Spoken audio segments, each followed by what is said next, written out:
Hello दोस्तों, मैं हूं गिरीश चौधरी। ग्रोपर में आप सबका स्वागत है। तो इस वीडियो में हम देखेंगे कि रिकॉर्ड्स को अपडेट कैसे करते हैं, किस तरह से अपग्रेड किया जाता है। सो वो ऑब्जेक्ट वे से भी हम देखेंगे और एसक्यूएल वे से भी देखेंगे। सो सबसे पहले यहाँ पे देखिए, मैंने एक ऑब्जेक्ट बनाया है यूज़र नाम का। सो बेसिकली यहाँ पे देखिए, ऑलरेडी हमने यूज़र नाम का ऑब्जेक्ट पहले भी बनाया है, तो इसको हम जस्ट रीनेम कर देते हैं ताकि माइग्रेशन के चक्कर में ना पड़े, उसके रिकॉर्ड डिलीट करो वो टेंशन नहीं चाहिए। तो अभी हम यूज़र को 2 बना देते हैं, ठीक है। डेफिनेटली कमांड में जाने के बाद इसको माइग्रेशन करना पड़ेगा हमें। सो यहाँ पे हम माइग्रेशन कर देते हैं और माइग्रेट कर देते हैं। तो ये चेंजेस तो ऑब्वियस हैं, कोई इशू नहीं है। तो चलिए, ये टेबल भी बन गया। आपको सिर्फ टेबल का नाम ध्यान रखना है। नया टेबल बना है तो आपको शेल भी नया बनाना पड़ेगा क्योंकि ये इंपोर्ट नहीं होगा। तो चलिए, इसको यहाँ पे शेल भी हम क्रिएट कर देते हैं नया, ताकि इस मॉडल को भी इंपोर्ट करके डेटा हम इंसर्ट कर सकते हैं। सो सपोज़ यहाँ पे पाइथन एंड manage.py और यहाँ पे हम लिखते हैं जो भी हमारा शेल है, तो इसको एक्टिवेट करते हैं पाइथन के कमांड मोड को, ठीक है। सो यहाँ पे सबसे पहले हम मॉडल इंपोर्ट कर लेते हैं। So from that my apps dot services, ठीक है, और डॉट आपका जो मॉडल्स हैं और इंपोर्ट हम करते हैं यूज़र 2, ठीक है। तो चलिए, ये हो गया। कनेक्शन भी इंपोर्ट कर लेते हैं एसक्यूएल के लिए, बाद में प्रॉब्लम्स ना आए। So basically from django.db import connection, ठीक है। तो दोनों चीज़ें हमने लिख दी है। चलिए, अब आगे जाते हैं। सो यहाँ पे देखते हैं कि मॉडल्स तो बन गए हैं, 2 रिकॉर्ड्स हम ऑब्जेक्ट थ्रू डाल देते हैं। सो यहाँ पे रिकॉर्ड्स में तो कोई इश्यू है नहीं।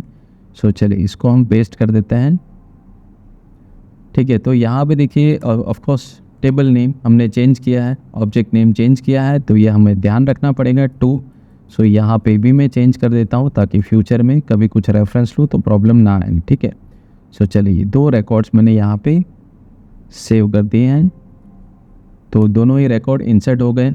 अब यहाँ पे मुझे इसको अपग्रेड करना है। तो कैसे, देखिए, user dot object dot gate, तो सबसे पहले तो यूज़र को मुझे एक्सेस करना पड़ेगा। तो जॉन ड्यू एक्सेस करो। सो सबसे पहले जॉन ड्यू जिसका नाम है, या आईडी थ्रू 1 थ्रू, यहाँ पे आईडी लिख के 1 थ्रू, वो भी आप एक्सेस कर सकते हो, ठीक है। सो यहाँ पे सबसे पहले मैं क्या कर रहा हूँ, तो ये रिकॉर्ड को मैं फैच कर रहा हूँ। तो यहाँ पे एक्चुअली रिकॉर्ड आ जाएगा, यहाँ पे जस्ट टेबल नाम का प्रॉब्लम है, तो 2, ठीक है। तो यहाँ पे देखिए ऑब्जेक्ट आ गया, यूज़र में लिखूँगा तो वो मेरा प्रिंट करेगा, ठीक है। पर यहाँ पे मुझे प्रिंट नहीं करना है। यहाँ पे कैसे करना है, जो रिकॉर्ड मैंने लिया, ऑब्जेक्ट बनाया है, उसमें चेंजेस करने हैं। तो यहाँ पे मैंने क्या किया, यूज़र में ये रिकॉर्ड फैच किया।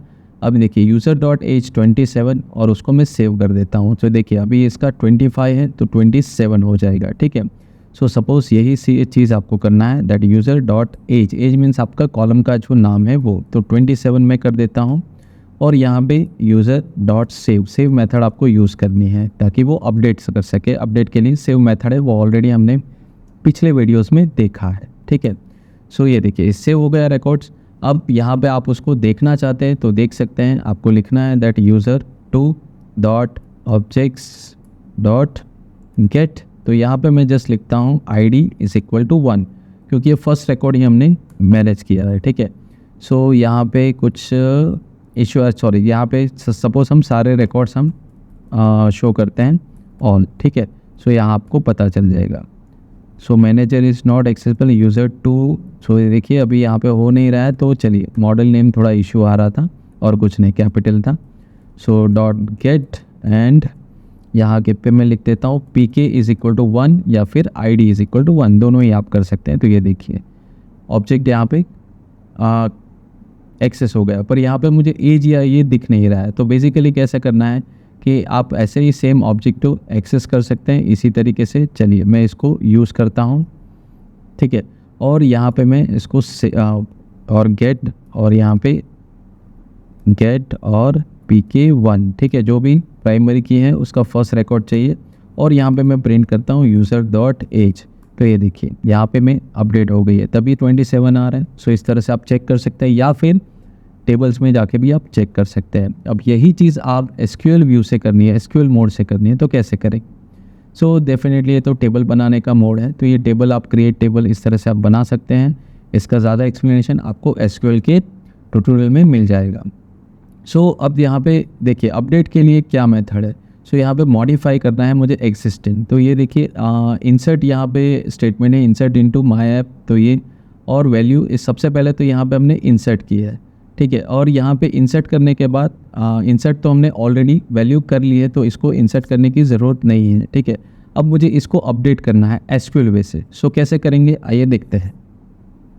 सो यहाँ पे आप देखिए, तो मुझे जो कनेक्शन है तो यहाँ पे देखिए मैं कॉपी कर लेता हूँ ऊपर से। सो यहाँ पे विथ कनेक्शन इसको मैं कॉपी कर लेता हूँ, ठीक है, क्योंकि एग्जीक्यूट ही करना है और कुछ नहीं करना है।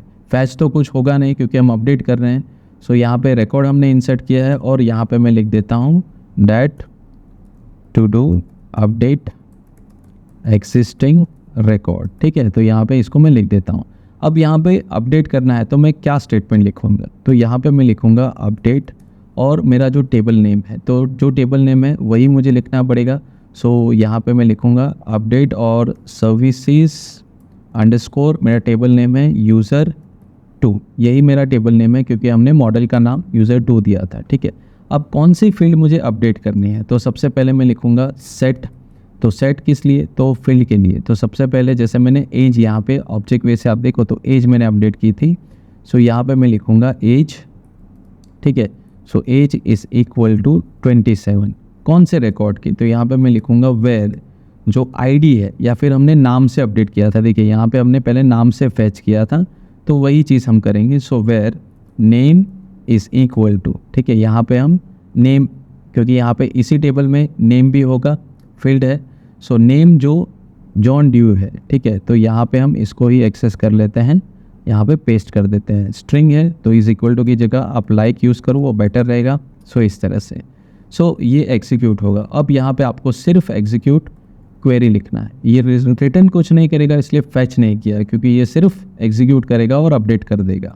यहाँ पे हम 27 की जगह हम 30 लिखते हैं ताकि अपडेट हुआ है कि नहीं एसक्यूएल से वो पता चल सके, ठीक है। यहाँ पे इसको हम रन करते हैं, सेव करते हैं और यहाँ पे इसको पेस्ट करते हैं, ठीक है। चलिए देखते हैं। एंटर, देखिए ये अपग्रेड हो गया है। चलिए देखते हैं कि अपग्रेड हुआ है कि नहीं।